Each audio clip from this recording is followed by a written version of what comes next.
नमस्कार मैत्रिणींनो, स्वागत आहे तुमचे रेणूच्या व्लॉगमध्ये। आज आपण बनवणार आहोत कोकणी पद्धतीची झणझणीत आणि चमचमीत अशी फिश थाळी।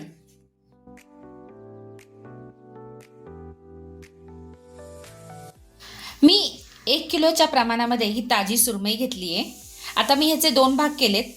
शेपटीचा आणि डोक्याकडचा जो भाग आहे त्याच्यामध्ये मी त्याची ग्रेव्ही बनवणार आहे आणि हे जे बाकीचे मोठे सुरमईचे जे पीसेस आहेत ह्याचे मी फ्राय करणार आहे। आता प्रथम आपण आलं लसूणची पेस्ट करून घेणार आहे। मी इथे 3 लसूण घेतले आहेत निवडून आणि एवढा आल्याचा तुकडा घेतला आहे।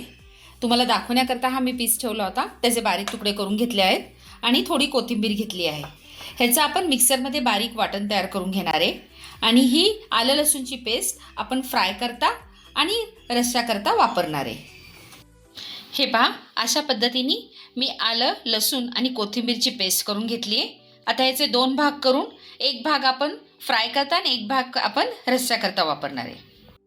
आता आपण फ्राय करता लागणारे मसाले पाहूयात। मी इथे 1 चमचा कोकम आगळ घेतलंय, त्याऐवजी तुम्ही 1 लिंबाचा रस घेऊ शकता। इथे 1 चमचा घरचं माझं लाल मिरची पावडर घेतली आहे, 1 चमचा बेडगी मिरची पावडर घेतली आहे, 1 चमचा माझा घरचा मसाला घेतला आहे, ह्याऐवजी तुम्ही गरम मसाला वापरू शकता, 1 चमचा हळद घेतली आहे आणि 1 चमचा धने पावडर घेतली आहे।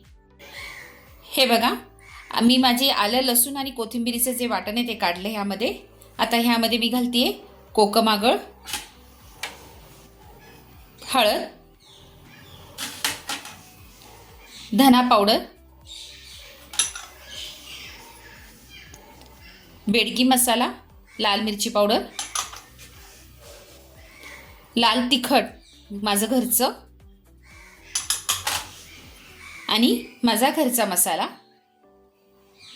आता हे सगळे आपण मिक्स करून घ्यायचेत मसाले। हे मिक्स करून झाले की ह्यामध्ये आपण आता मीठ टाकणार आहोत आपल्या चवीनुसार। मी मीठ घालते त्यात, परत मिक्स करून घ्यायचं छान। आणि आता हे जे केले आपण त्याला हे मसाले लावून घ्यायचे। हे जे मिश्रण तयार केले छान दोन्ही बाजूंनी आपण फिशला हे लावून घ्यायचे आणि ह्याला एक अर्धा तास तरी मॅरिनेट करायला ठेवायचं।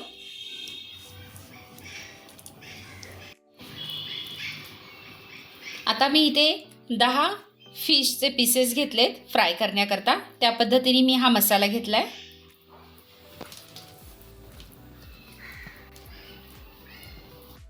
ह्या अशा पद्धतीने मी सगळ्या फिशला मसाला दोन्ही साईडनी लावून घेतलाय, हे पाहू शकता तुम्ही।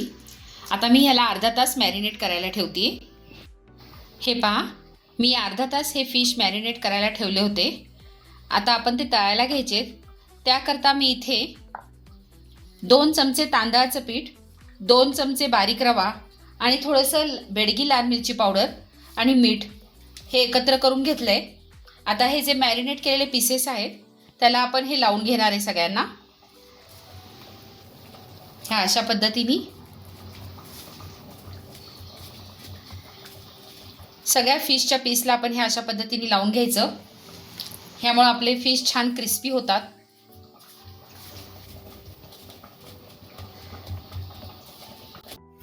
आता फिश तळण्याकरता मी गॅसवर एक लोखंडी तवा ठेवलाय, त्यात तेल घातलंय। आता हा तवा पटकन गरम होतो। मी आता गॅस बारीक केलाय आणि त्यामध्ये हे फिशचे तुकडे घालतीये।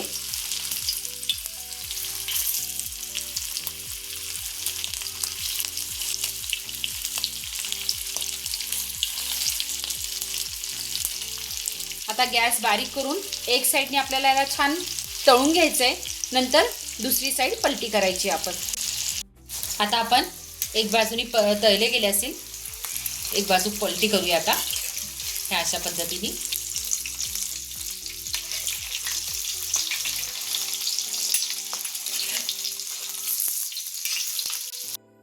हे बघा, छान तळले गेलेत, एकदम क्रिस्पी झालेत, तुम्ही पाहू शकता।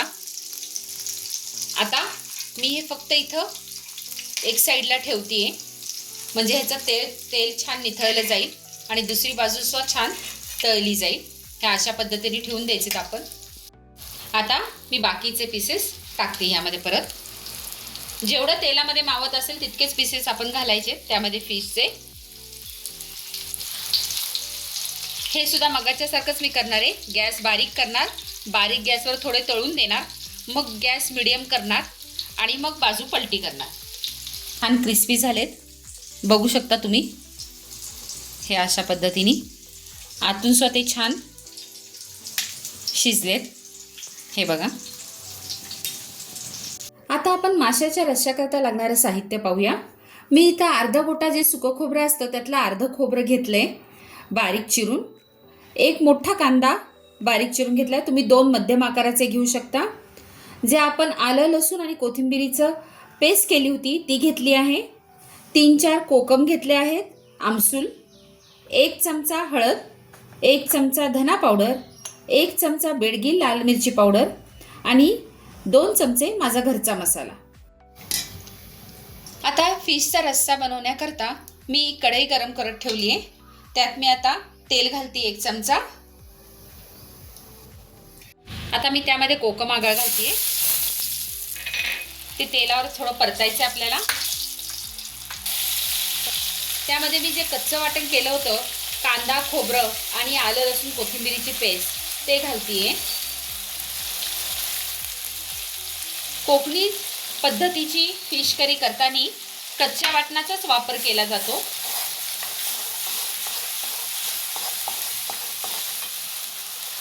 आपल्याला हे थोडं परतून घ्यायचं आहे तेलावर.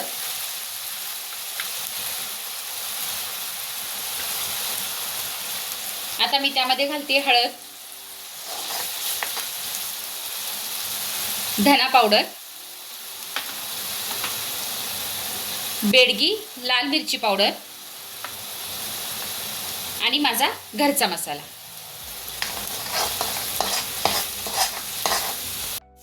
हे बघा मसाला छान परतत आलाय. एकीकडे मी गॅसवर पातेल्यात पाणी ठेवले गरम करायला. आपल्याला गरम पाणी घालायचं ह्यामध्ये. आता मी गरम केलेलं पाणी घालते त्यामध्ये. गॅस बारीक करायचा पाणी घालताना, नाहीतर ते उडतं सगळीकडं. आपल्याला जितकं घट्ट पाहिजे किंवा जेवढा पातळ रस्सा पाहिजे तसं आपण पाणी घालू शकतो. हे बघा. आता मी त्यात घालते चवीनुसार मीठ. आता ह्याला आपल्याला एक उकळी येऊन द्यायची आहे. ह्याच्यावर मी झाकण ठेवते. हे बघा रश्श्याला छान उकळी आली. आता त्यामध्ये मी हे फिश सोडते.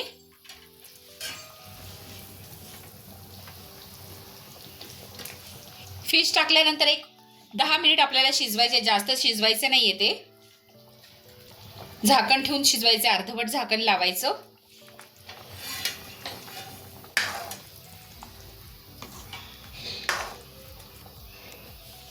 फिश शिजायला वेळ लागत नाही, त्यामुळे एक 10 मिनिटच आपण ठेवायचे गॅसवर त्याला.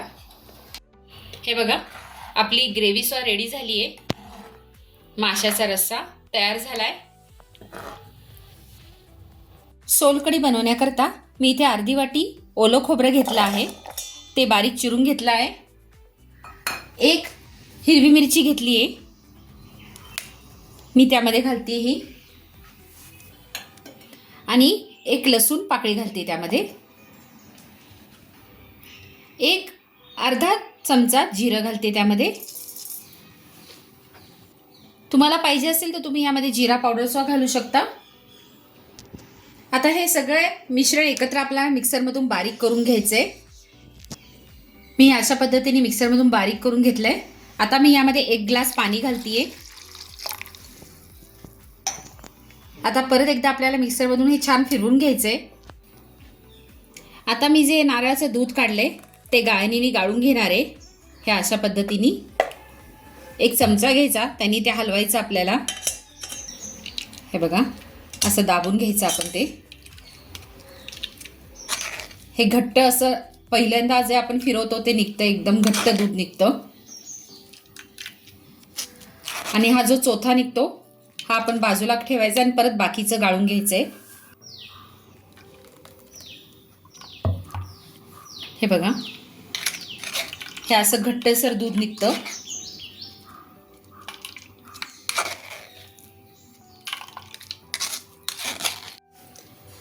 गाळून घेतल्यानंतर जे खोबऱ्याचा किस जो राहिलाय त्यामध्ये मी हे जे कोकमचं पाणी केलं होतं ते घालतीये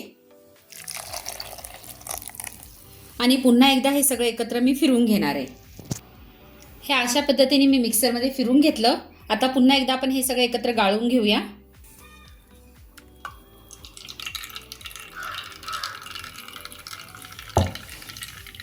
व्यवस्थित असं आपण गाळणीने छान गाळून घ्यायचं. हे हळू, हे बघा, हळूहळू हलवून असे हे छान चमच्याने दाबून गाळून घ्यायचे. हे बघा, अशा पद्धतीने मी हे गाळून घेतल्यावर नारळाचं दूध असं तयार झाले. खूप घट्टसर असं हे तयार झाले. तुम्ही पाहिजे तर ह्यामध्ये पाणी घालू शकता. आता मी ह्यामध्ये ॲड करते कोकम आगळ. माझ्याकडं आहे, त्यांनी छान कलर येतो. ते सुद्धा मी ह्यामध्ये ॲड केले थोडं.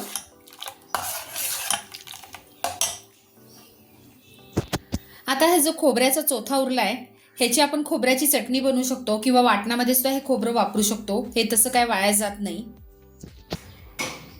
आता मी त्यामध्ये ॲड करते मीठ. मीठ थोडंसंच घालायचं. तुम्ही ह्यामध्ये काळं मीठ सुद्धा घालू शकता आणि समजा साधं मीठ घातलं तर थोडासा चाट मसाला घालू शकता पाहिजे असेल तर तुम्हाला. आता आपण ताट वाढायला घेऊया. मऊ लुसलुशीत असा इंद्रायणीचा भात, तांदळाची भाकरी, आपण केलेली फिशची ग्रेव्ही, सोलकढी आणि फिश फ्राय. माझी आजची रेसिपी तुम्हाला कशी वाटली हे मला कमेंट करून जरूर कळवा. माझ्या रेसिपी अशाच पाहत राहा आणि बनवत राहा.